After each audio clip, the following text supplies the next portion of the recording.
Sean todos bienvenidos. Principiamos.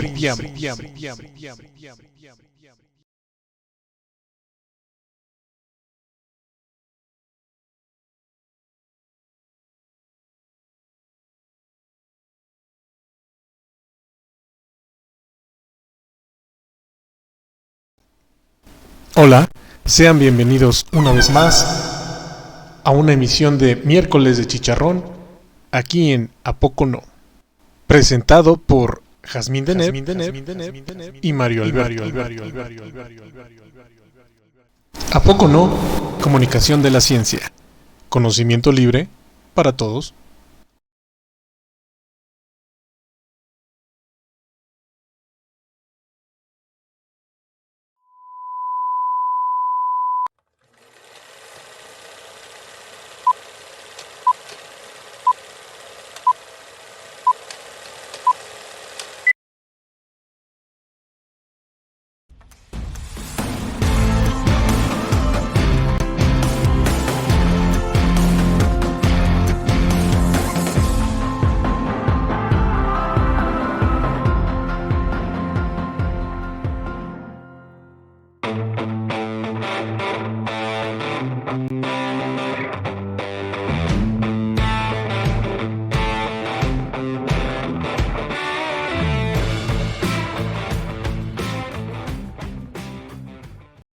¿Qué tal? ¿Qué tal? Tengan todos muy buena noche.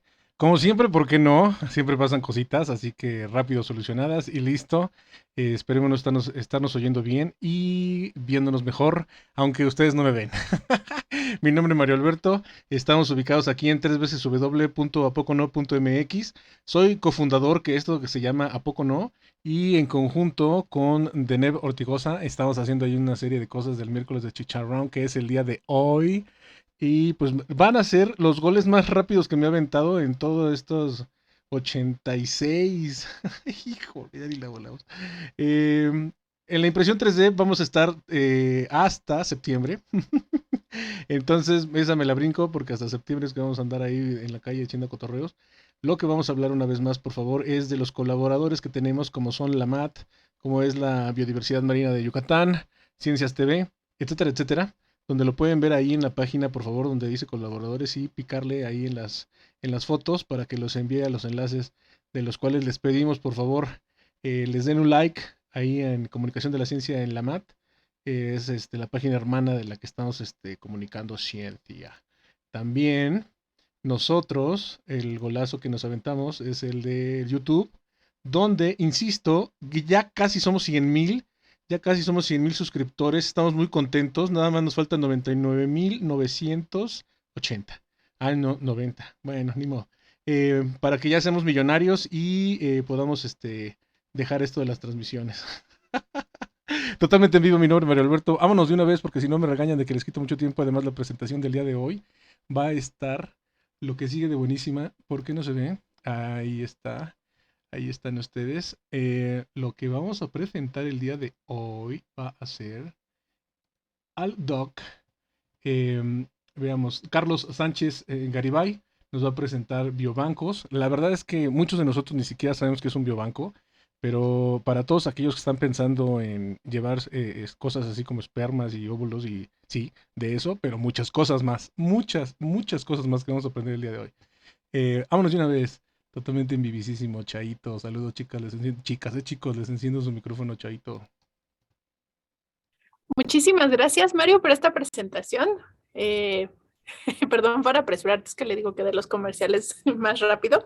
Hoy es 29 de junio del 2022 y efectivamente estemos en otro miércoles de chicharrón. Hoy vamos a estar con el doctor Carlos Sánchez Garibay. Carlos, ¿cómo estás? Buenas noches. Hola, doctora, muy buena noche. ¿Qué tal? Un gusto estar con ustedes el día de hoy. Qué bueno que nos acompañas, la verdad es que estamos muy contentos con este tema que nos vas a platicar.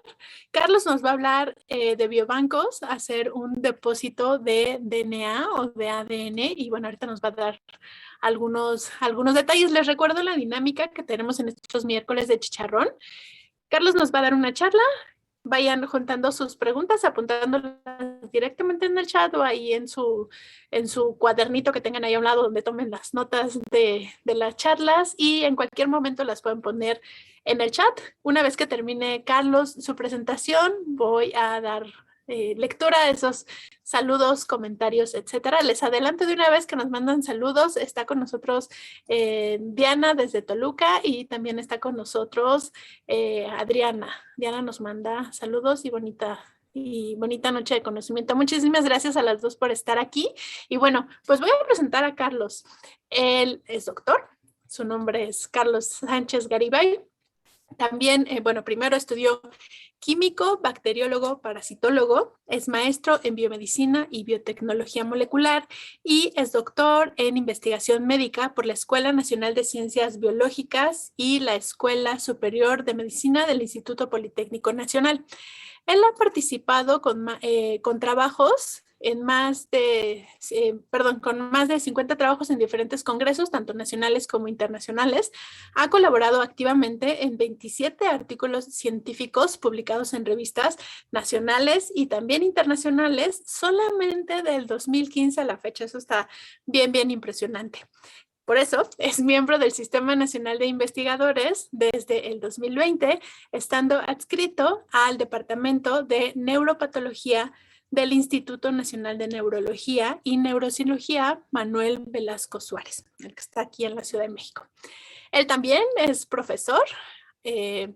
Ha sido profesor invitado en diversos cursos de posgrado de la UNAM, del Instituto Politécnico Nacional, de la Universidad Veracruzana y también de la Universidad Autónoma del Estado de México. Él es fan de las películas de Pedro Almodóvar, le gusta la novela negra, la ciencia ficción, y es fotógrafo y microfotógrafo amateur. Carlos, nos da muchísimo gusto, como ya lo mencioné, que estés aquí con nosotros. Y bueno, antes de empezar, vamos a un breve video y regresamos de lleno.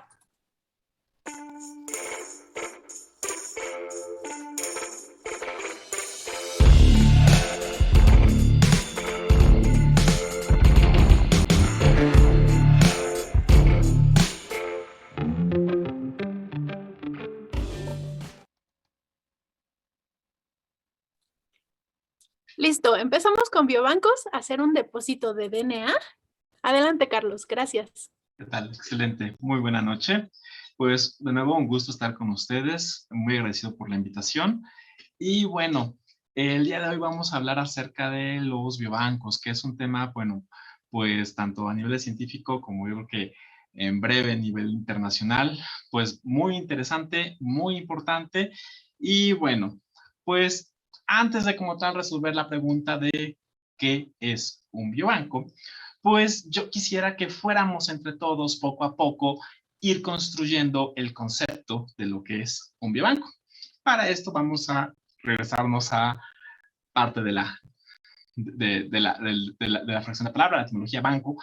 En este caso estaríamos hablando como tal de un establecimiento, una institución, la cual, bueno, surge en la Edad Media, en Italia, en Florencia, en la cual las personas ricas, burguesas, salían a las plazas, colocaban bancos, colocaban bancas y intercambiaban el dinero de las personas por una boleta, por un billete, con el monto del dinero que estaban ellos entregando a este banquero ahora. Y esto les servía para poder trasladar ese dinero sin que fueran cofres de oro, sin que fueran joyas, a través de los viajes que podían llegar a hacer al salir de las ciudades, o intercambiarlos y creando como tal así el papel moneda. Y bueno, estas instituciones han ido evolucionando y tenemos nosotros bancos privados, no sé, sin hacer ningún un gol, tenemos bancos privados que nos prestan dinero, en los cuales tenemos nosotros inversiones.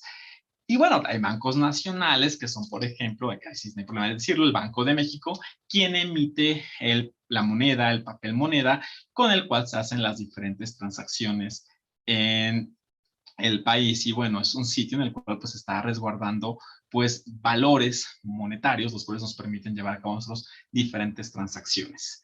Y bueno, si nosotros empleamos este concepto de banco y lo adicionamos al prefijo bio, vida, pues hacemos referencia igual a instalaciones en las cuales nosotros lo que vamos a depositar, pues si bien no van a ser especímenes orgánicos completos, sí van a ser muestras de ellos, puedan ser animales, puedan ser vegetales, y bueno, en el caso que vamos a platicar principalmente el día de hoy, pues van a ser muestras provenientes de humanos, las cuales van a ser muy útiles para poder llevar a cabo investigación científica.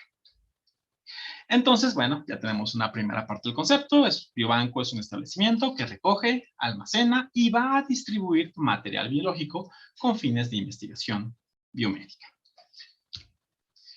Y bueno, hay una situación aquí importante. Algunos de ustedes me van a preguntar, oye, acabas de decir que es actual. ¿Cómo es posible que, bueno, entonces antes se hacía investigación? Ciertamente, ahorita, en función al concepto que vamos a armar de biobanco, muy específico, pues antes no había biobancos, había otros tipos de almacenamiento de muestras. Teníamos lo que serían, por ejemplo, colecciones privadas, las cuales, pues van a ser la recolección de material por parte de un hospital, por parte de una universidad, por parte de un laboratorio en el quehacer científico que se hacía día con día, pero tal vez con no una regulación tan adecuada y tan sistemática como la que se lleva a cabo de forma actual. ¿Esto qué es lo que hace? Que la cantidad de muestras y la información de estas muestras que se pueden almacenar de forma privada por solamente un investigador o unos cuantos grupos de investigadores, pues no nos genere un impacto real en la generación de información, la cual pueda ser útil para traerle un beneficio a la sociedad a partir de la investigación biomédica. ¿Por qué? Porque hacer colecciones privadas, hacer colecciones pequeñas, en las cuales hasta cierto punto, hasta la distribución de las muestras, puede estar afectada por hasta las situaciones humanas de afectos y gustos o hasta asociación, pues eso nos va a delimitar el progreso científico. Esto lo hago yo con un similar a una colección privada de arte. ¿Qué es lo que sucede? Solamente una persona cercana a la que es el dueño de la colección de arte, pues va a tener acceso a poder disfrutar las obras. Y estas obras, por ejemplo, aquí está parte de la colección de David Bowie, eh, pues no nos van a contar una historia completa, no nos van a dar una información íntegra de lo que se pueda estar generando, bueno, por un lado, aspecto biomédico, en este caso artístico, en función a lo que sería como tal el desarrollo de la historia del arte. Aquí, por ejemplo, en este caso muy particular, en una colección privada de arte, pues vean, tenemos aquí un poco de arte clásico mezclado con arte moderno, arte postmoderno. La colección de David Bowie incluye también juguetes, incluye muebles, incluye equipos de diseño, los cuales pues realmente integrados no nos dicen absolutamente nada y también como tal no nos da mucha información como tal de los propios artículos que se van teniendo. Esto a diferencia, por ejemplo, siguiendo haciendo un símil con lo que sería el arte, a lo que serían, por ejemplo, los museos, en donde sí se puede contar una historia, no solamente de cada una de las piezas, sino la historia que cuentan las piezas en conjunto. Bueno, antes de continuar con esta parte, pues bueno, no solamente se tienen las colecciones privadas, se tienen lo que serían los biorepositorios, en las cuales siguen siendo de una manera una colección privada, aunque la cantidad de muestras, las cuales se puede almacenar y contener, pues va a ser mucho mayor y que de igual manera su fin va a ser llevar a cabo investigaciones biomédicas. Tenemos nosotros una situación muy importante con respecto a las muestras, como les comentaba yo hace un momento. Las muestras que un investigador en solitario puede ir captando, puede ir almacenando, la información que se puede desprender de ellas o obtener de ellas de forma individual, pues realmente va a ser poca. Tenemos nosotros que pensar en grande, nosotros tenemos que tomar en cuenta que ese material puede ser evaluado y puede darnos una información en conjunto de todas las muestras mucho mayor a la que se podría hacer de forma solitaria. Aquí tengo una imagen en la cual nosotros estamos observando una pieza biológica. Es un corte de tejido pulmonar en el cual en la parte oscura es el pulmón, la parte blanca es un tumor. Y nosotros en este corte de patología macroscópica, pues vemos por un lado este pulmón ya con algunas afecciones por tener de manera aquí aledaña al tumor propio como tal. Y bueno, ¿por qué estoy yo mostrando esta imagen? Porque nosotros, si nos llegara una imagen, de una muestra, perdón, para poderla analizar y simplemente se almacenara y se tuviera, tengo una muestra de tumor pulmonar en este caso, y voy a hacerle varios análisis, la información de esa forma que se pudiese generar, pues va a ser incompleta, va a ser errónea. ¿Por qué? Porque a lo mejor al momento de evaluar la muestra, digo, pues que aquí es una muestra de tumor pulmonar, voy a hacerle ciertos análisis. Pero, por ejemplo, aquí esta zona tiene necrosis. Entonces, yo la información que saque de esta región del tejido, pues realmente no va a ser información con respecto al tumor, sino con información generada a partir de tejido muerto. O a lo mejor la persona a la cual toma la muestra y la empieza a analizar, pues no toma propiamente el tumor, sino un área mixta en donde hay tumor y hay este tejido pulmonar. Y entonces esto lo que va a generar es que se obtengan moléculas y por ende, después de analizar esa información, pues datos equivocados o datos intermezclados, los cuales nos pueden llegar a nosotros a confundir.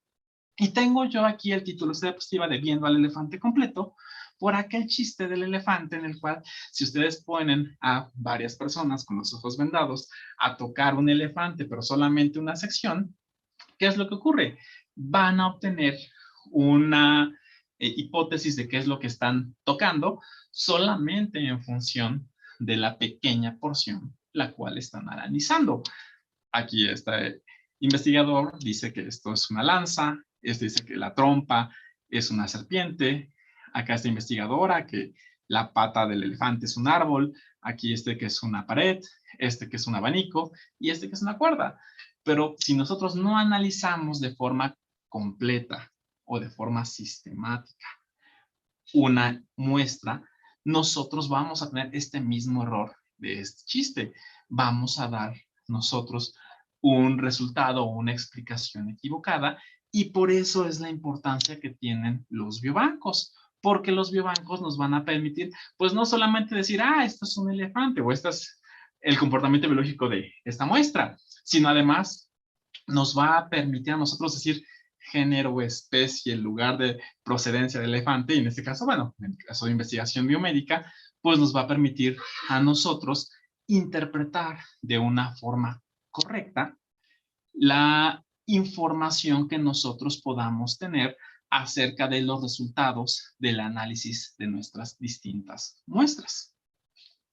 Y esto es importante, ¿por qué? Porque como yo os comentaba hace un rato, el biobanco va a ser como un museo en el cual la información que se obtenga de la muestra desde antes de su procesamiento y de manera posterior a su procesamiento nos va a generar una colección curada y organizada como la que podríamos tener nosotros en las salas de un museo con respecto a las piezas las cuales se están exponiendo en estos. Por ejemplo, aquí en este caso presento la sala mexica del Museo Nacional de Antropología, en donde pues nosotros tenemos piezas las cuales en conjunto nos cuentan una historia y cada una de esas piezas tiene su propia historia. Y hace unos años, ya casi 15 años, aquí en este mismo museo se presentó una exposición llamada Tutankamón, y en una sala aparte, ¿qué se hizo? Se presentaron las piezas de este faraón egipcio. No se llegó y, pues vamos a agarrar y a poner aquí el sarcófago al lado de la Piedra del Sol. Se ve bien bonito, va a ser interesante agarrar y analizarlo de esta manera, ¿no? No, sino que, así como en este ejemplo, las piezas se tienen que separar, se tienen que clasificar, se tienen que organizar, se tiene que evaluar la historia y las características, en este caso históricas, en el caso de los biobancos, biológicas de estas muestras, que a nosotros nos vayan a permitir al momento de realizar una investigación, pues dar un resultado confiable. Y regresando a las colecciones privadas y a los biorepositorios otra vez, ¿por qué? Porque esto no ocurre de manera normal en estas pequeñas colecciones que se intentan hacer en solitario o de forma institucional no organizada y que pues se pierde información importante. Entonces, una de las partes también muy importantes que van a tener como tal los biobancos es el respeto al individuo, una parte bioética, la cual en las colecciones privadas y a veces en los biorepositorios se llega a tener de lado. ¿Quién es el dueño de la muestra? No lo es el investigador, no lo es el hospital. El dueño de la muestra biológica siempre va a ser el paciente. Y esto lo que nos va a permitir a nosotros en el biobanco es que de forma imparcial estas muestras que se han colectado junto con datos asociados, datos clínicos del paciente a dicha muestra que permiten llevar a cabo la investigación biomédica, nos permite generar esta colección, la cual en el biobanco no la va a utilizar como tal para hacer investigación, sino que a través de diferentes comités, comités científicos, comités de ética, se va a poder proporcionar a distintos grupos de investigación.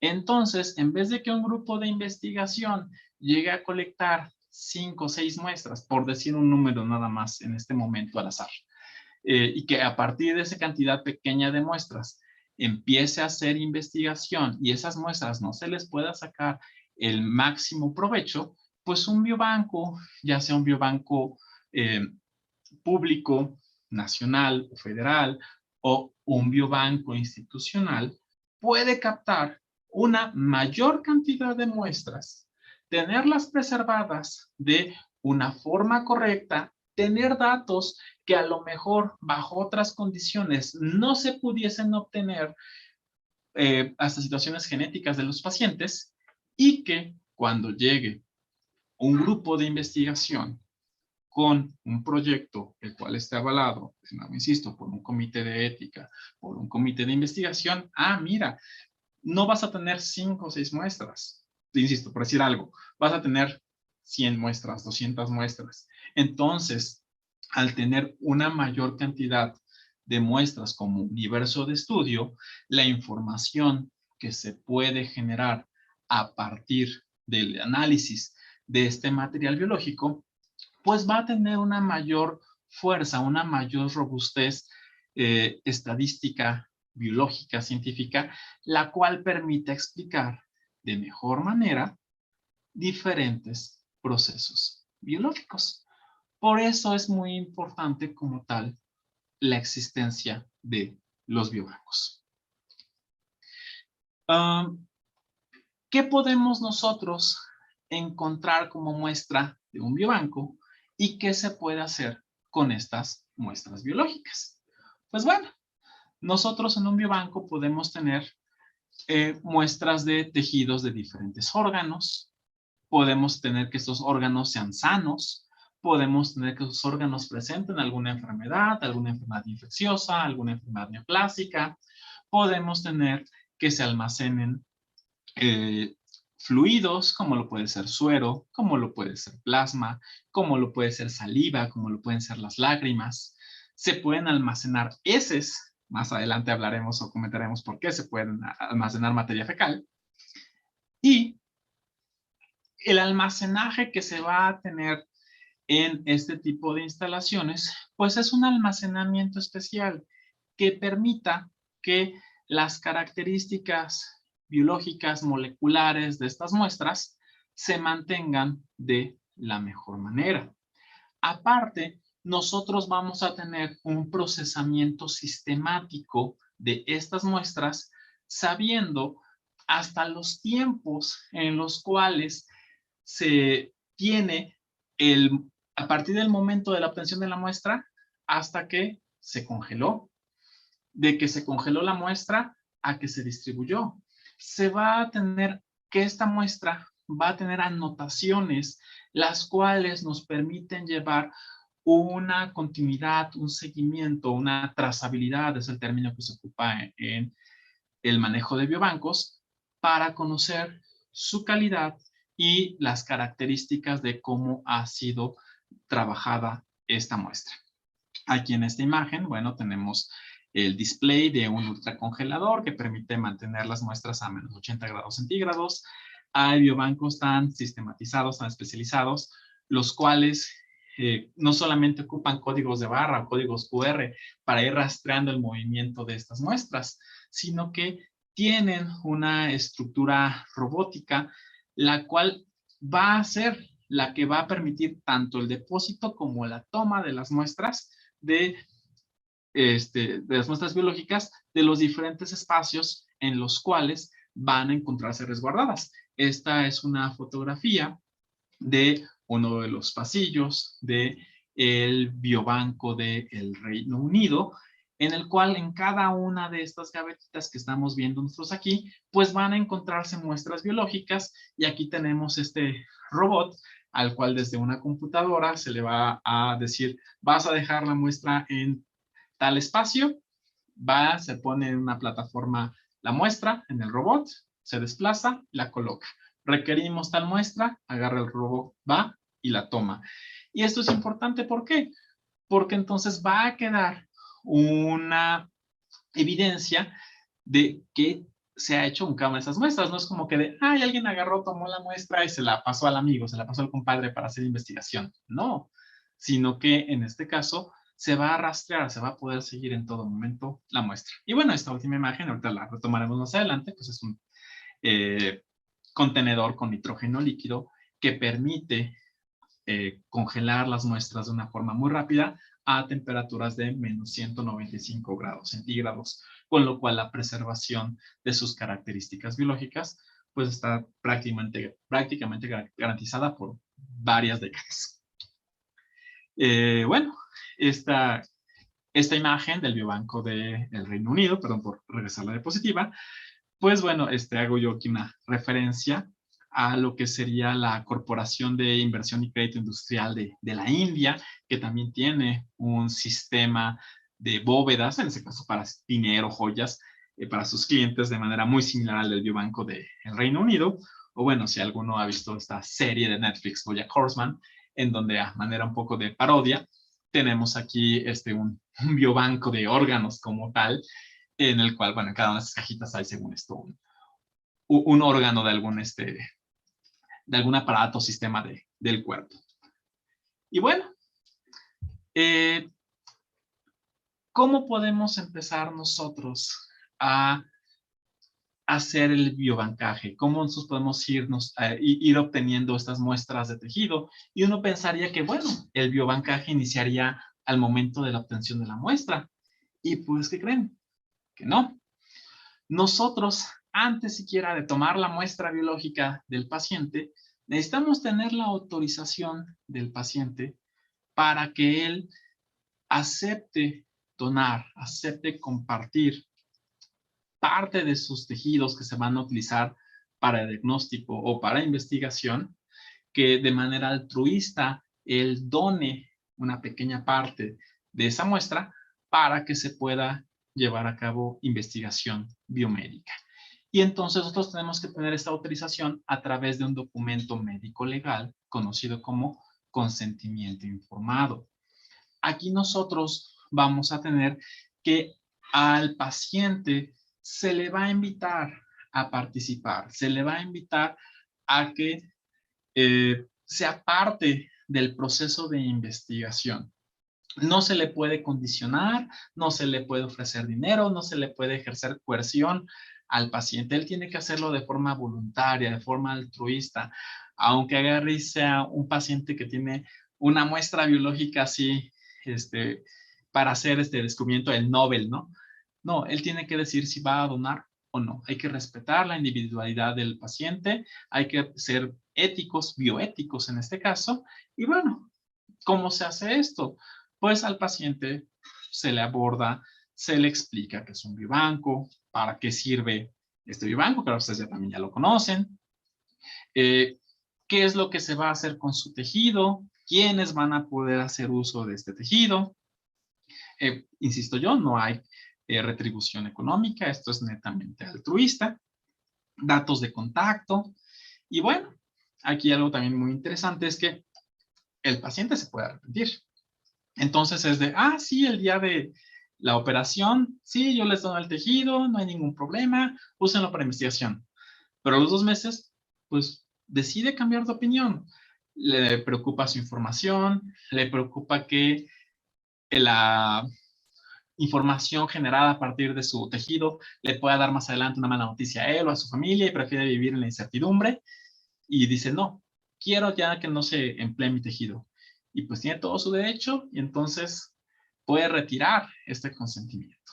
Entonces también para este tipo de situaciones, pues nosotros tenemos que poder darle un contacto al paciente, darle la información del coordinador, del biobanco o de la persona a la cual pueda avisarle al coordinador para que diga, no, ¿sabes qué? Esa muestra hay que eliminarla, esa muestra se destruye y ya no se puede trabajar con ella. Se le pueden dar opciones de qué quiere donar el paciente o qué quiere que se haga el paciente con sus muestras. Aquí, bueno, estos son recortes un poco censurados aquí de un consentimiento informado institucional, pero pues para no tener problemas, porque insisto, es un documento médico legal, lo tachoneamos para que no se vea nada, que no se deba ver. Y bueno, al final, pues la información propia del paciente. Y de esta manera, bueno, también, pues nosotros podemos hacerlo partícipe, hacerlo responsable de su muestra, de su decisión. Y bueno, esta sería la forma en la cual, pues uno, de primera instancia, antes de siquiera tener contacto con la muestra biológica, inicia con el proceso del biobancaje. Y ahora sí, bueno, ya el paciente dio su anuencia, dijo, sí, voy a donar mi tejido. Y bueno, ya sea a través de un procedimiento quirúrgico, una toma de sangre, sea a través de un hisopado de la mucosa oral o una pequeña muestra de materia fecal, pues ya dona este material biológico.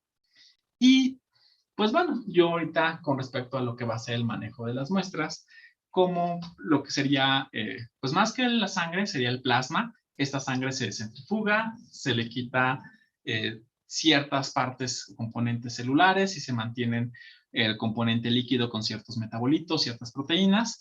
En el caso de lo que es la saliva, pues es un líquido, es homogénea.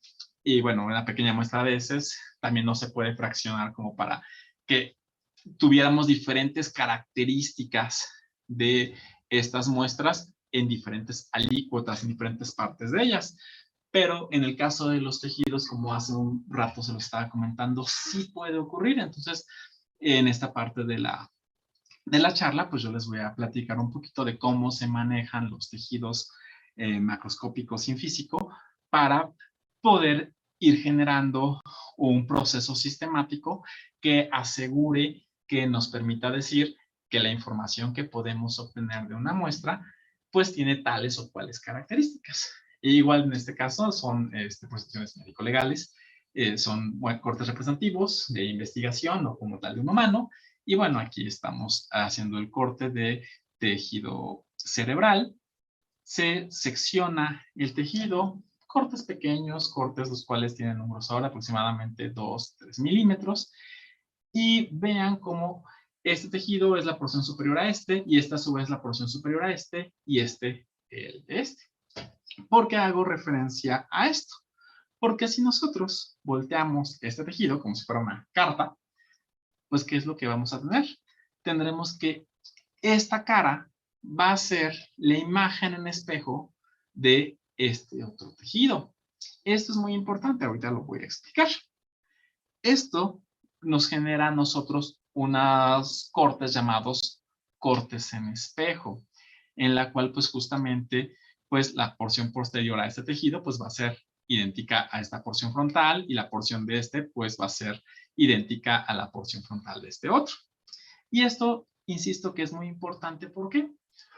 Porque no se van a agarrar y a tomar los tejidos, ya, mira, pon estos en un frasquito, pon estos otros para procesar y empezar a obtener información. No, sino que estos cortes en espejo, esta estructura, que es semejante a esta, se van a parear. Y entonces el corte en espejo A va a colocarse en el frasco 1 y va a esa cara específica que debe estar en contacto con la cara de corte de acá, se coloca en este receptáculo que se conoce como cassette de procesamiento y entonces se van a ir pareando. Entonces va a ser 1 con 1, 2 con 2, 3 con 3, así de forma consecutiva. Y este tejido que se ha colocado en estos pequeños frasquitos se congela con nitrógeno líquido, les comentaba, se alcanzan temperaturas de menos 150 grados centígrados. Una copia de ese tejido se queda en nitrógeno, otra pequeña porción se puede quedar a menos 80 grados centígrados en un ultracongelador. Y el tejido que se fue aquí a este cassette se va a procesar para poderse analizar al microscopio. Entonces, se trata con un reactivo químico llamado formol que permite mantener la estructura del tejido. Luego se va a pasar a través de este carrusel que tiene varios solventes para poder llevar a cabo la deshidratación de la muestra y al final nuestro tejido va a terminar en parafina. Entonces tenemos aquí nuestro tejido parafinado. Se coloca en un molde de cubo, parafina líquida, se coloca este tejido parafinado caliente, se sumerge y esto permite generar un bloque en el cual la parafina que ya tenía el tejido y la parafina que hemos colocado se amalgaman y esto nos genera una matriz, un soporte, el cual puede ser pasado a esta maquinita que se llama micrótomo, que permite sacar seccionamientos muy finos, seccionamientos de 2 micrómetros. Una micra es la milésima parte de 1 milímetro, es, si damos la comparación, 1 metro a 1 kilómetro. Entonces toca un corte de 2 micrómetros, un corte extremadamente delgado, se coloca en una laminilla de vidrio, se tiñe y este corte puede ser observado al microscopio. Y bueno, aquí nosotros estamos observando un bloque ya cortado. Vean cómo aquí desde la observación macroscópica vemos cómo hay características diferentes entre las diferentes regiones del tejido. Aquí en esta tinción también vemos como que se utilizaron los mismos colorantes para tener toda esta estructura, pues vemos que se captaron ciertos colores, ciertos colorantes, más de una región que en otra. Y esto es importante, ¿por qué? Porque recuerden que nosotros tenemos almacenado en nitrógeno o en el ultracongelador, pues el tejido en fresco. ¿Y esto por qué es importante? Porque nosotros, al momento de evaluar al microscopio nuestro tejido, podemos encontrar áreas en las cuales hay células, las cuales van a tener diferentes características genéticas o metabólicas. Entonces, aunque nosotros tengamos aquí en menos de 1 centímetro cuadrado lo que aparentemente podría ser el mismo tipo de tejido, ya al momento de observarlo al microscopio podemos tener, como hace rato lo representábamos, una parte que tenga tejido sano, una parte que tenga tejido enfermo y otra sección que tenga tejido muerto.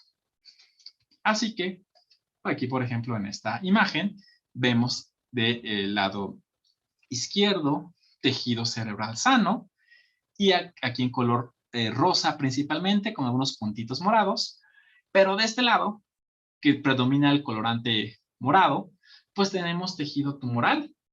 Y aquí en estas zonas en las cuales, pues sí, aquí hay mucho tejido tumoral, pero aquí veo unas regiones rosas, que son regiones de necrosis, regiones de tejido muerto.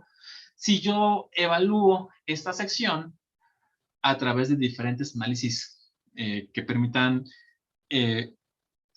evaluar, para la redundancia, diferentes aspectos moleculares o biológicos de este tejido, pues va a obtener esa información diferente a la que se podría tener al evaluar o al evaluar esta región, o al evaluar esta región.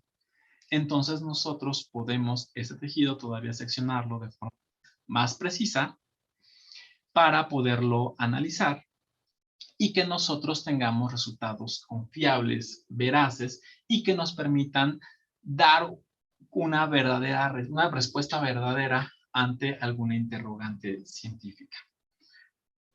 Entonces, al momento de analizar el tejido, pues puede ser de que, bueno, he visto el tejido y este tejido congelado, para los fines que nos interesan en este momento, no nos sirven. Pero este tejido congelado, en función de lo que observamos en su laminilla, sí nos es útil. Entonces vamos a proceder a la investigación con ese tejido. Y sabemos que la información que se genere, por ejemplo, si estamos pensando o hablando de tejido tumoral, pues va a ser confiable. No va a haber información confusora generada por tejido sano contaminante o por tejido muerto contaminante.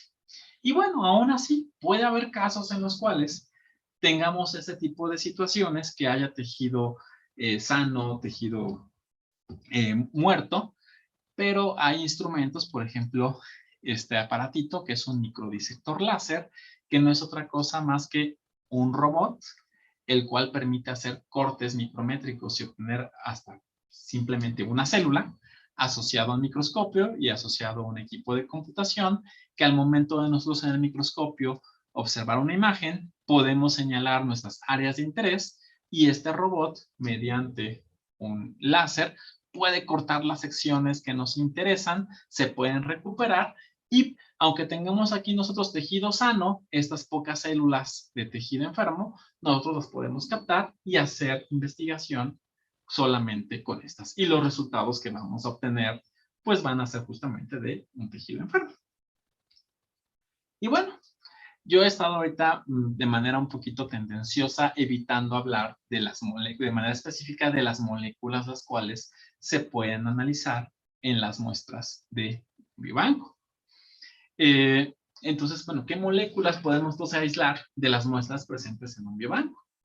Pues todas las que queramos, mientras nosotros tengamos la infraestructura, el equipo y los reactivos para poderlo hacer. Sin embargo, para la investigación biomédica, las 3 moléculas que más frecuentemente se analizan para poder dar respuesta a interrogantes científicas van a ser el DNA, el ácido desoxirribonucleico, el ADN, el cual pues es el reservorio de la información que permite llevar a cabo la manutención de la vida, el RNA, que va a ser una molécula intermediaria entre el DNA y las moléculas ejecutoras de la mayor parte de las actividades biológicas, que son las proteínas.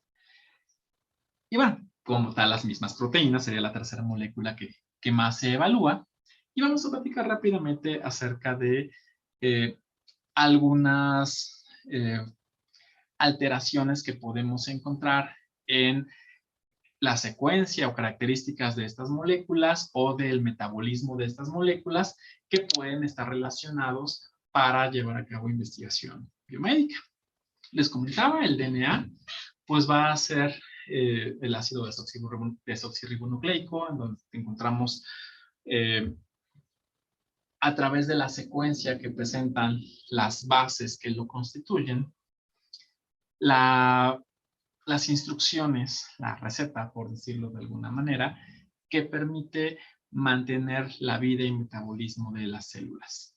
Y algunas alteraciones de la secuencia, no todas, van a generar afectaciones en el organismo y algunas de esas afectaciones pues pueden conducir a fenómenos de enfermedad o hasta la muerte. Perdón, o hasta la muerte. Entonces, en el caso particular del DNA, pues nosotros vamos a tener, por ejemplo, que algunos cambios muy sencillos de solamente una letra, una base nitrogenada en toda la secuencia, nos pueden causar alguna alteración. Por ejemplo, tenemos nosotros una molécula la cual se encuentra en la superficie de los glóbulos rojos, los eritrocitos, llamada hemoglobina. la cual permite el transporte de oxígeno y de CO2 en la sangre. Entonces, una persona la cual sufra una pequeña alteración, ahora sin entrar en muchos detalles, cambiando una de estas bases por otra, ¿qué es lo que ocurre? En vez de ser una persona sana, la cual produce hemoglobina y sus eritrocitos la captan y permite el transporte de estos gases respiratorios, pues por solamente este cambio, la persona va a dejar de producir la misma cantidad de hemoglobina, el transporte va a ser infuncional y va a tener una enfermedad, la cual en algunos casos, pues bueno, va a requerir transfusiones para poder para poder mantenerse vivo y para poder pues, tener una vida y una actividad normal, y otros casos que lo puede conllevar hasta la muerte, en una enfermedad llamada talasemia. Y solamente es el cambio de una letra, no más. Tenemos casos en los cuales no es el cambio de una letra, sino que hay un aumento, un incremento en el número de las bases de estas letras que conforman el mensaje del DNA. Y estos aumentos, por ejemplo, hay una enfermedad llamada enfermedad de Huntington, en la cual, así como en el Parkinson, que las personas tienen temblores, en el caso del Huntington también van a presentar problemas con la movilidad, van a presentar problemas en su psique, y es debido simplemente a la aparición, la generación, mejor dicho, de más repetidos, más letras de las que deberían existir para la codificación de un aminoácido. Y esto pues lo que genera pues es una alteración en su funcionamiento, en su vida. Bueno, aquí está el mismo ejemplo. Y bueno, hay casos en los cuales, ¿qué ocurre? No es solamente una letra o una pequeña sección del ácido desoxirribonucleico, sino que puede ser como tal un cromosoma completo, el cual esté de más.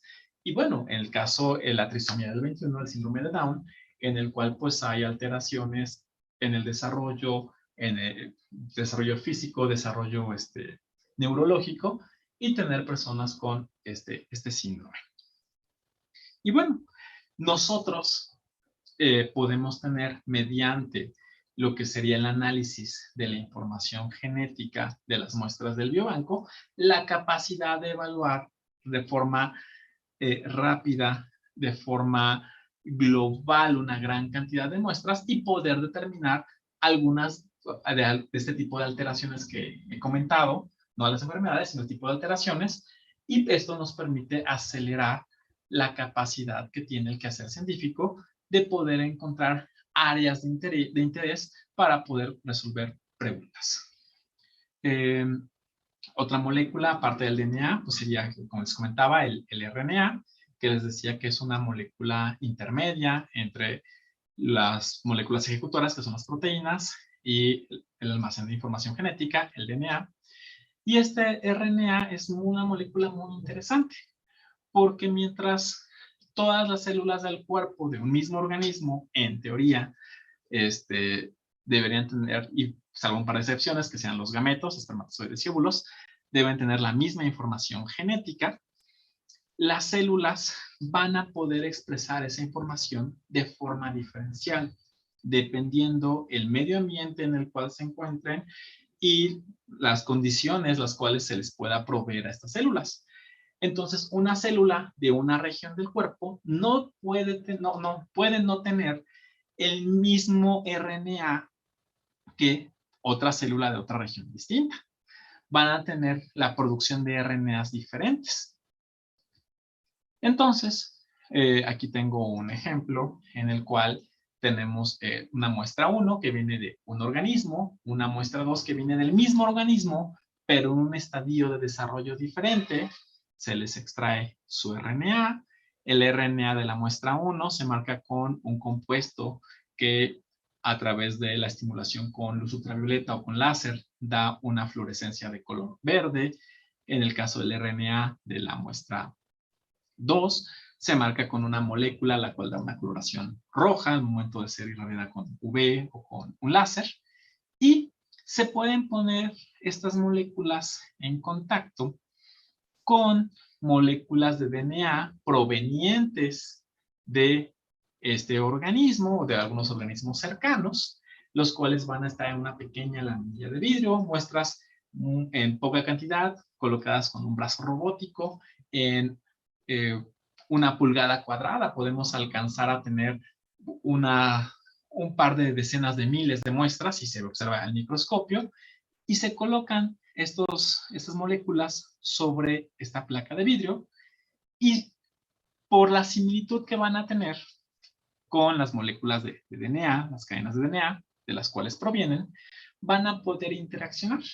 Y entonces nosotros vamos a poder generar estos patrones de punteo que vemos aquí, y entre más brillante se observe la coloración generada debido a la presencia de estas moléculas fluorescentes, pues nos indica que esta célula produjo más RNA de este gen que de los que se ven más oscuros, sea en el color verde, en el color rojo, y esto nos permite evaluar qué genes se están expresando de manera global, en gran cantidad, en un organismo al momento de tenerlo en condiciones diferentes. Y eso nos puede dar muchísima información para entender cómo se está comportando este individuo o las muestras de este individuo desde un punto de vista biológico. En el caso de lo que sean las enfermedades o algunas alteraciones en la expresión, en la sesión de la semana pasada, los que estuvieron presentes, se habló de epigenética. Los que no, rápidamente, la epigenética hace referencia a que no hay cambios en la secuencia del DNA. En lo que hay cambios es en la forma en la cual se está expresando este.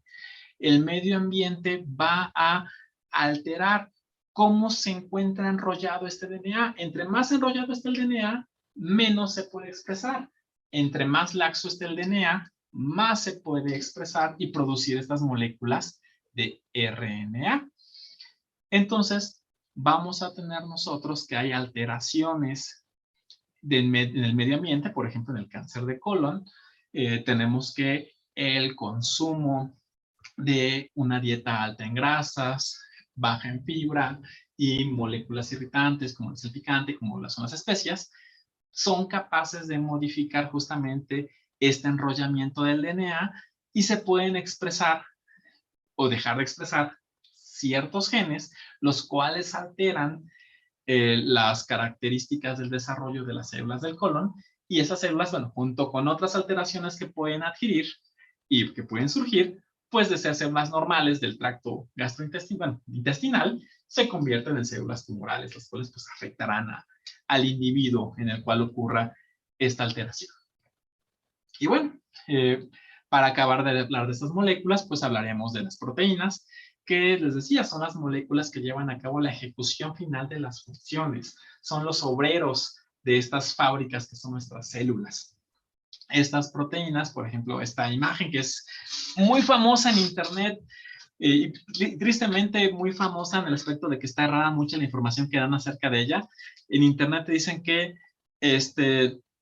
es una célula neuronal la cual está recibiendo la molécula de dopamina para que seas feliz, y no, eso es una completa falacia, es una mentira. Este es el interior de una célula. Tenemos nosotros que esto se llama microtúbulo, que si la célula fuera una casa, esta podría ser un castillo o una trave de la célula. Esta molécula se conoce como cinesina o dineína. No, aquí no se alcanza por la estructura de la imagen a saber cuál es. Tendría que decirnos quién hizo esta representación artística tridimensional. Y esta molécula lo que hace es ser como un carrito, la cual ocupa estas traves, estos castillos del esqueleto de la célula para transportar cosas. Transporta organelos, transporta vesículas. Aquí hay una vesícula que no sabemos que tenga y se va moviendo. Entonces, bueno, aquí hago yo representación. Cinesina o dineína, justamente dependiendo de cómo se mueva, si se mueve hacia un extremo o hacia el otro.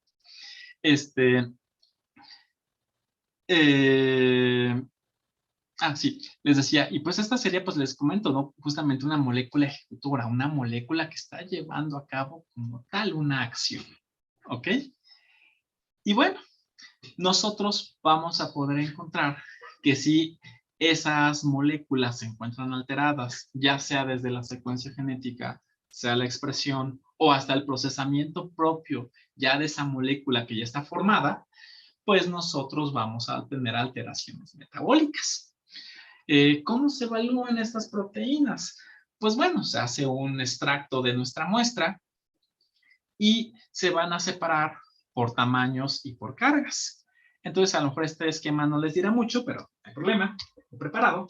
Tenemos nosotros acá un dispositivo que se llama cámara de electroforesis. Ustedes ven aquí, hay un gelecito, o no lo ven porque es translúcido, hay un gelecito, aquí hay unos pocitos en el cual se coloca la muestra y aquí tenemos un dispositivo eléctrico que permite el paso de cargas, en el cual pues nosotros vamos a permitir, por diferencia de cargas, la movilización del contenido de estos pocitos. Entonces, aquí vamos a tener nosotros las proteínas y estas proteínas se van a desplazar por cargas a lo largo de este gel de forma vertical y al final nos quedaría algo como lo que estamos viendo ahorita. Vemos nosotros bandas en las cuales encontramos una o más proteínas y ya que hemos separado estas bandas primero por tamaño y por carga, vamos a separarlas ahora por solamente su carga.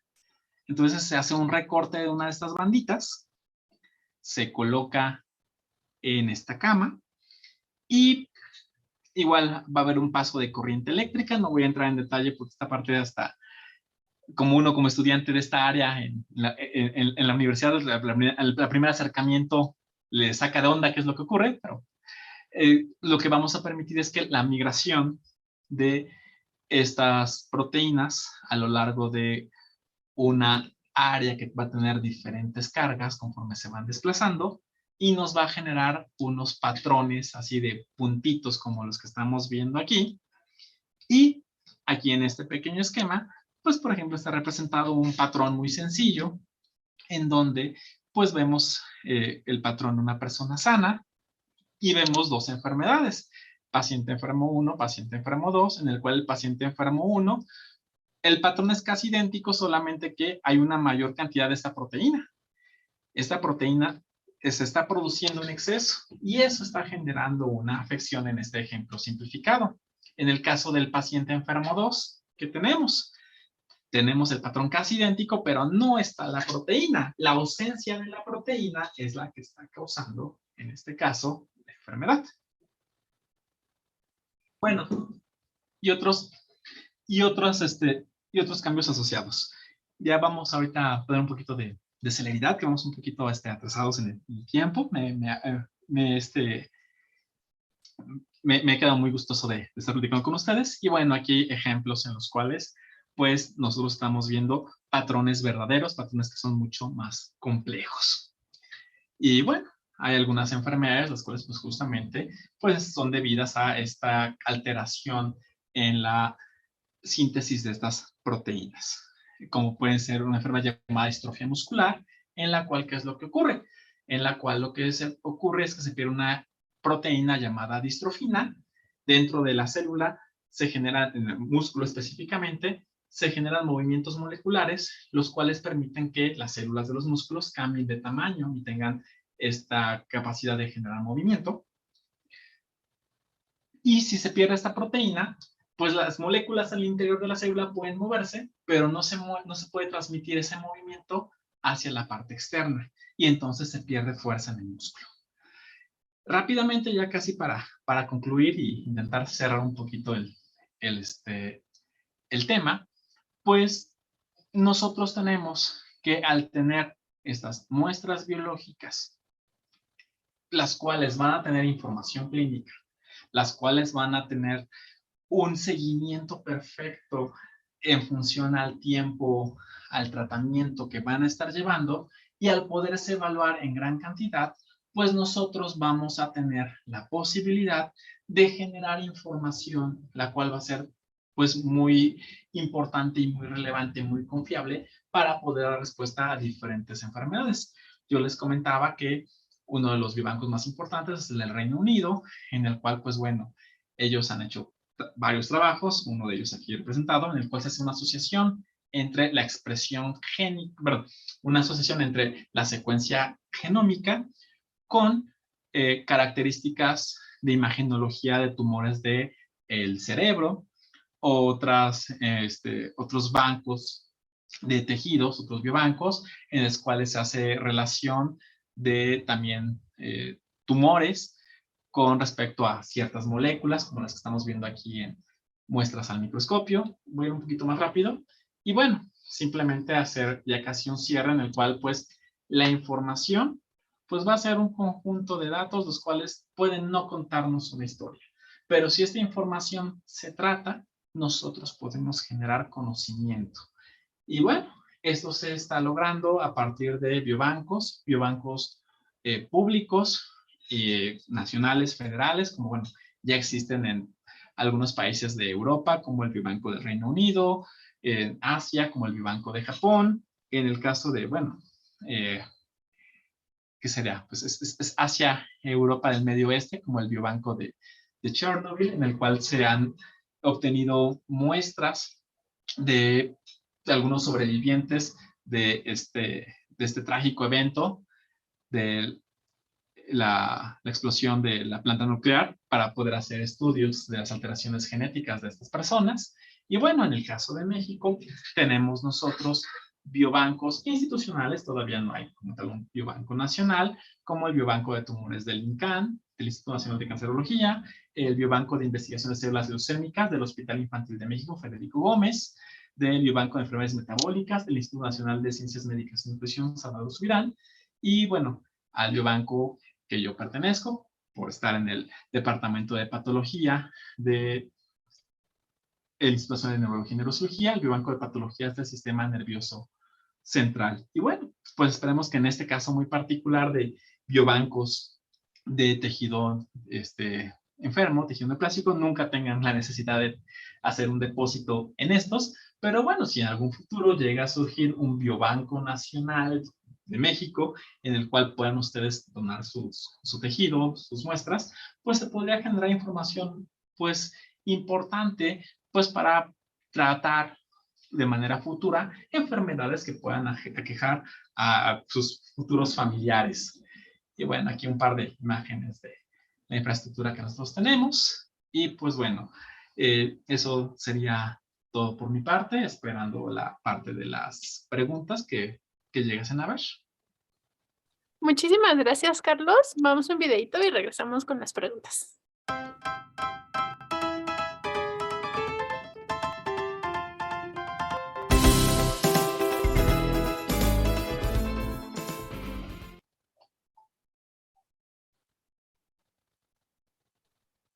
Entonces vamos a esperar a que porfa deje de compartir Carlos para ir con las preguntas, pero mientras agradezco a todos los que nos están mandando mensajitos y comentarios. Les recordamos que estamos por la MAT Comunicación, por las diferentes redes sociales de Ciencias TV y por supuesto estamos también aquí en ¿A Poco No? Hay muchas preguntas que se contestaron y comentarios y bueno, voy a irme por las facilitas. Ok. ¿Sabes desde qué año existen los biobancos? Sí, empezaron como tal a generarse biobancos importantes desde 2003, 2005, que fueron los biobancos de Reino Unido y de Japón. Y bueno, a partir de eso, pues se han creado otros biobancos nacionales e institucionales. Ok, muchísimas gracias. Entonces, la verdad es que es realmente, pues relativamente nuevo, ¿no? No llega ni a los 20 años. Nos pregunta Jadran Lago, cuando nos estabas platicando un poquito sobre la metodología, que si no es necesario un crioprotector para poder congelarlas con nitrógeno líquido. Si nos puedes explicar un poquito más. Ok, sí. No necesariamente. Un crioprotector es una sustancia la cual va a permitir que un tejido se congele de forma homogénea para que se preserve de forma adecuada. Cuando utilizamos nitrógeno líquido, no es necesario como tal usar un crioprotector directamente en la muestra. Se puede congelar de forma inmediata si es que nosotros queremos utilizarlo de forma posterior para poder llevar a cabo el análisis de las diferentes moléculas, DNA, RNA, proteínas. Si quisiéramos hacer cortes directos del tejido, más que un crioprotector, se pueden utilizar algunas matrices que le dan soporte al tejido para de manera posterior segmentarlo. Hay otros casos en los cuales si no contamos con nitrógeno líquido y vamos a congelar directamente en un nutrocongelador a menos 90 grados centígrados o en una mezcla de CO2 con acetona, sí se pueden utilizar algunas moléculas, bueno, algunas sustancias, perdón, las cuales están constituidas por glúcidos que permitan proteger la muestra, pero no necesariamente en este caso con nitrógeno líquido. Gracias por la explicación técnica. Y bueno, también Carlos nos dijo en el camino que había unas cosas que estaba obviando, ¿no? Que no se iba a meter a detallitos. Causó mucha sensación la parte de que contaste que hacías los filetitos de la muestra, ¿Sí? pero que además tomabas en cuenta los dos lados, ¿no? Entonces, Sí. nada más quería hacer mención que hacías las dos muestras para generar un diagnóstico. Eso es muy importante, perdón por interrumpirte, Adelante. porque por ejemplo en muchas ocasiones en lo que son las colecciones privadas eso no se toma en cuenta. Entonces cuando se obtiene esa información, por ejemplo, de un departamento de patología y otra persona tiene la muestra porque la consiguió por otro lado, ¿qué sucede? Pues la correspondencia entre lo que está observando el médico patólogo con lo que se observa en el análisis molecular, pues a veces no casa, no checa. Pero eso es por una mala sistematización, porque eso no es un biobanco, eso es una colección privada. Ah, ok. Va, gracias por la aclaración. Nos decías que nos hablaste muchísimo sobre tejido malo y enfermedades y qué es Sí. lo a lo que queremos llegar, pero nos preguntan bueno, nos pregunta Biomar, ¿cómo eligen los tejidos sanos que se guardan? ¿Se guardan tejidos sanos? ¿Con qué se Ah, comparan? ok. Bueno, justamente el análisis microscópico nos permite determinar cuáles son las porciones de tejido sano que se pueden tener. En el caso, por ejemplo, de cuando se toma junto con tejido enfermo. En otros casos, evidentemente no le vamos a una persona sana, ay, oye, te vamos a hacer una operación para sacarte un pedazo de cerebro sano. No, eso no ocurre, ¿no? Pero sí, por ejemplo, una persona que clínicamente se encuentre sana puede donar sangre, saliva, orina, heces, y esa información que se obtiene a partir de esas moléculas, de esas muestras, pues nos va a ser útil y nos puede funcionar como control. Eh, con respecto a la parte quirúrgica, más para detallar un poco, en el cerebro es un poquito menos frecuente y más difícil eh, tomar tejido sano. ¿Por qué?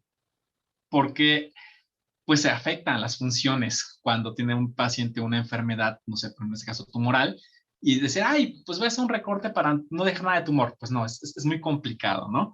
Pero, por ejemplo, pensemos no en cerebro, en intestino delgado, que tenemos 6, 7 metros. Ay, si agarra y el cirujano, ay, si le quito 5 centímetros de más para estar seguro que no se deja más célula tumoral, te los corto, no pasa más. Agarra y hay casos en los cuales, en este ejemplo, sí se puede y en otros que, pues no, o sea, se va a preservar, se va a cuidar y la integridad del paciente y que, bueno, si se vino un poquito de tejido sano de más, pues bueno, ese lo resguardamos. Sí, porque es como polémico, ¿no? Que luego con qué estemos comparando. Oye, nos acabas de mencionar algo importante, ¿no? Que el paciente dona, pero entonces, ¿se puede donar? Nos pregunta ay, se me olvida su nombre artístico, Ah, Jadran, si se puede donar de manera altruista sí. cualquier tipo de muestra. Cualquiera, agarra y dependiendo del propósito del biobanco. Hay biobancos, por ejemplo, bueno, los internacionales que les comenté, el del Reino Unido, el de Japón, que bueno, agarra y es pues lo que el biobanco pueda tener, ¿no? De lo que sea, desde tejido, saliva, sangre, orina, y bueno, otros tipos de bancos en los cuales, por ejemplo, son de motivo específico, que bueno, en este caso son tejidos enfermos, ¿no? Se me olvidó colocar un biobanco importante en México, el banco de cerebros con enfermedades degenerativas de FES Zaragoza, de la UNAM. Entonces, por ejemplo, ese sí se me fue por completo, perdón. Ese sí es, bueno, un biobanco importante. ¿Por qué? Porque, bueno, uno todavía en vida puede decidir donar su tejido cerebral ya cuando muera, y pues hacen las mediaciones legales pertinentes para que tras el deceso de la persona, pues se done el cerebro a la ciencia. El biobanco lo lleva el doctor José Luna. Entonces, igual si por ahí los, eh, los espectadores quieren agarrar y buscarle, les llama la atención y quieren donar su cerebro a la ciencia, pues ahí busquen al doctor José Luna con el banco de cerebros, por favor. Eso está bastante interesante. Aprovecho para decir que durante toda la charla, por ahí, bueno, no durante toda la charla, en esta sección, en la parte de encima de la cámara de Carlos, que está así, de este lado está su correo, por si tienen alguna duda extra y quieran contactarlo, pues le pueden escribir directamente a él. Nos pregunta Diana, yo creo que con eso estamos terminando las preguntas que están, hay muchos comentarios, pero me fui por las preguntas. Diana nos pregunta, ¿cómo funciona el banco de cordones umbilicales? Oh, ok.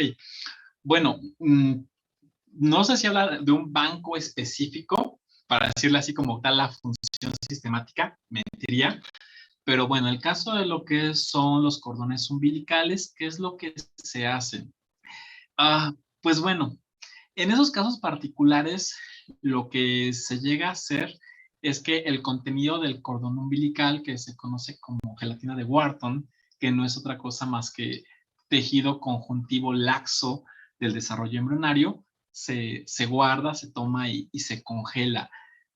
Sí hay algunos estudios en los cuales mediante células madre se ha podido llegar a generar algunos tratamientos, principalmente han sido en tratamientos de terapias reconstructivas, de personas que tengan alguna quemadura, que a partir justamente de las células madre que se pueden recuperar de, de ese tejido, pues se le hace un injerto con esas células madre a las personas que han tenido alguna quemadura, quemaduras químicas, por ejemplo, y que eso permita la reparación del tejido. Lo que se hace es que ese tejido conjuntivo, ese tejido que es gelatinoso, se toma del cordón umbilical, se coloca en un tubo, el cual está diseñado para soportar bajas temperaturas, se congela en nitrógeno líquido y se puede preservar. Y bueno, serían tus propias células madre, eso sería la parte interesante, ¿no? Que bueno, existen tratamientos que ocupan, son parcialmente, bueno, son experimentales, principalmente los cuales ocupan pues, células madre de también otros individuos, ¿no? Sí, porque bueno, no todos podemos donar cordón umbilical o líquido. Y de hecho, una cosa interesante, fuera de como tal lo que sería un biobanco, se pueden llegar a aislar ciertos tipos de células madre de ciertas regiones de tejidos que también se han ocupado para terapias experimentales. Ok. Muchas gracias y creo que necesitamos una charla completita de células madre y cómo usarlas. Ahí lo vamos a anotar para el siguiente semestre. Nos queda otra pregunta. Nos estabas explicando la parte de pues, la mayoría de las imágenes que nos pasaste eran biobancos gigantescos. Sí. Eran biobancos gigantescos, pero veían robots, ¿no? Entonces nos pregunta Marta, ¿qué pasaba antes que no había robots? Bueno. ¿O cómo le hacían? Y de hecho, por ejemplo, biobancos institucionales como el que yo me encuentro, pues bueno, es un registro y anotación, por un lado digital, con su resguardo infísico en libretas, y bueno, es el individuo el cual hace la función. Se tienen áreas específicas, las cuales pues están protegidas, están cerradas, son cuartos, pues, bueno, así que con llave, los mismos congeladores y áreas de nitrógeno líquido también están resguardadas, y pues bueno, uno da y deposita la muestra y se queda uno en espera que alguien, un investigador, la solicite para llevar a cabo algún procedimiento de investigación. Está bien, entonces sí hay forma de, de obtener esa información. Bueno, pues lo único que queda en el chat son muchísimas felicitaciones y admiración para ti. La verdad es que están muy contentas las personas que estuvieron con nosotros el miércoles de Chicharrón. Yo me uno a esa felicitación.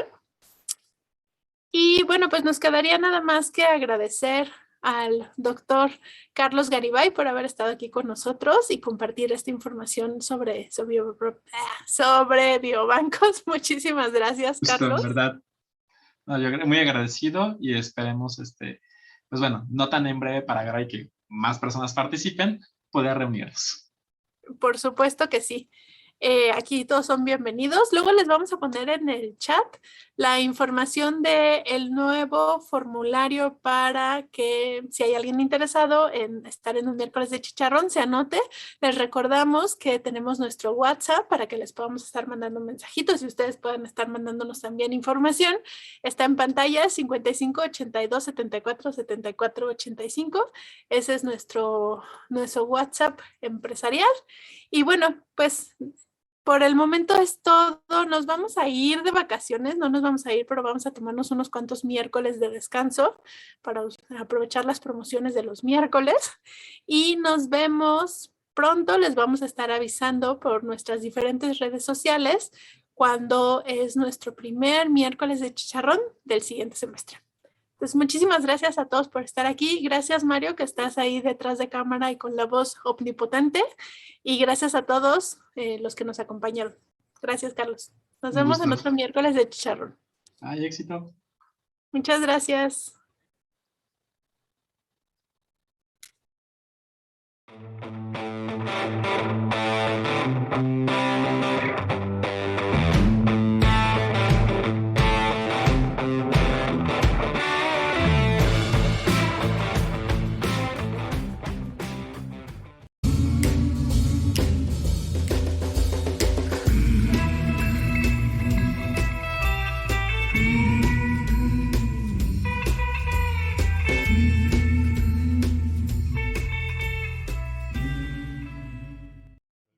¿A poco no?